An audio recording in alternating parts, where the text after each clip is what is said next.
So my name is Francois. Melissa Raath. Sohyeon Bang. Arron Moos. What makes our creative portfolio so important? So in my opinion, it's more important than your credentials. Your creative portfolio is a reflection of you and your work, your talent, and what you can bring to an agency. The internship list was actually full and they didn't want any more interns, but they made a special exception for me because they really liked my portfolio.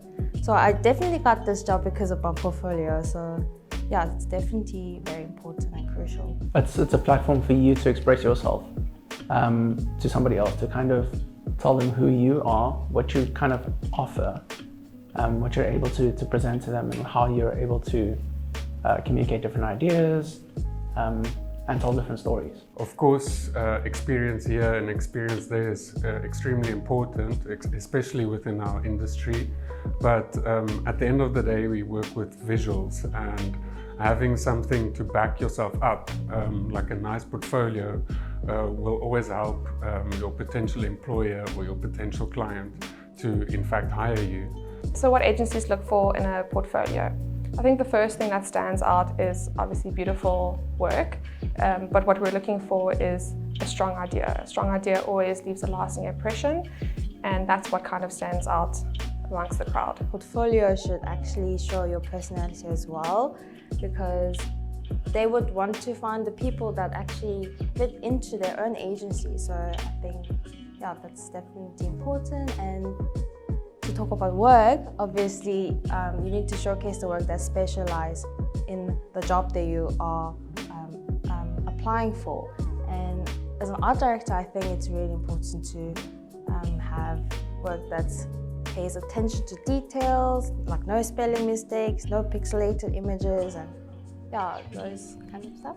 Above all, I think agencies are more looking to see how you think. As a designer, what we look for in portfolios is a keen eye for detail, a good sense of concept, and then lastly, you need to be able to execute your work properly. So devise a concept, work on it all throughout to the final product, and execution is king. So the mistakes that I've made with my portfolio is that I haven't updated it as well as self-edited it. It's very important to keep on the pulse and update your work so that it's on trend. Definitely had too much work in my portfolio, I think. I think back in the days, I was proud of all the work that I did, so I wanted to showcase as much as I could as possible. But by actually working in the industry, I realized that people here are so busy, so they actually don't have time to sit down and look at all the work. So it's more likely that they would glance at few works and make sharp decisions. So I think don't put put work that you're proud of, but don't put too much work like what I did. I think I had like 25 works, 20 something works, like too much, yes. I think was also having work that didn't quite align to what I thought my voice was at the time. And also kind of having work that spoke to a very different niche than to what I was applying for. I had a little bit more of a strat-heavy portfolio when I was looking to get into a creative position. Most important thing is to be able to be quite brutal and select which of your works are your hero pieces. Which works do you want to include in your portfolio? So the thing that made my portie stand out is definitely my own CI. So I had my own CI throughout the portfolio. So I had my logo, I had my fonts, I had my colors, I had just everything. And that obviously created nice consistency as well. And then, as I said, I'm from South Korea, so I kind of incorporated like Korean alphabet and then that whole South Korean culture element into my portfolio, especially for my About Me page. I keep things very simple. I know and I understand that everyone lives really busy lives. We've got multiple tabs open with our personal life, with our at work. So the quicker and most simplest way you can land an idea and let the work speak for itself is how your work will get spotted. So what I personally did is I included things that I wanted to do, like illustration, like design, and the work speaks for itself. Like, we're visual people. and your employers, your clients, they will look at your portfolio and immediately see what you're capable of, what your strengths are. I think the thing is to not have any rules. I think that's that's an answer that a creative would have. Because you're unique, I think you can fit the mold and you can tick all these boxes, but ultimately what will happen is you'll blend in with everyone else, you'll become wallpaper and you want to stand out. So if you can be different and approach it in a different way, that's how your portfolio will stand out. I would say choose your top 3, to be honest. I think one that you know is solid, it ticks all the boxes and it kind of showcases all of your skills, but then one that didn't necessarily do well but has an amazing story behind it. There was a journey, how you got to that idea. And then a piece that has used a platform in a different way. I think a lot of the time we feel that ideas have been done, so we're not going to do it, but it hasn't been done by you. I put the work that I'm most proud of, like award-winning works first, because as I said earlier, I think the first few works leave the most impression and they are the ones that grab people's eyes.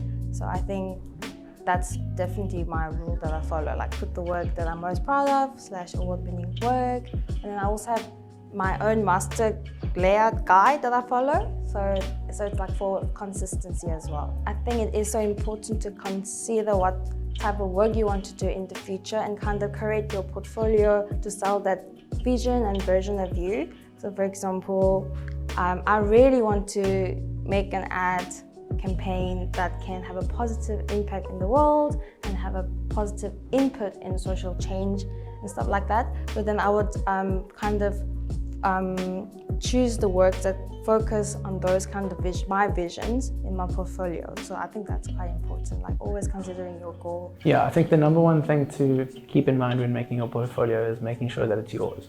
To kind of leave imposter syndrome at the door. The one thing I would look at is if I'm proud of something. If I'm proud of something, I already know it's going to look good on the portfolio, it's going to look good on your website. I would probably not include things that I didn't like doing, because if you include something that you didn't like, chances are you're going to get more of those jobs. So I think there are many ways to create a portfolio. Back in the day, we would have a book. Before my time, you would have file this big.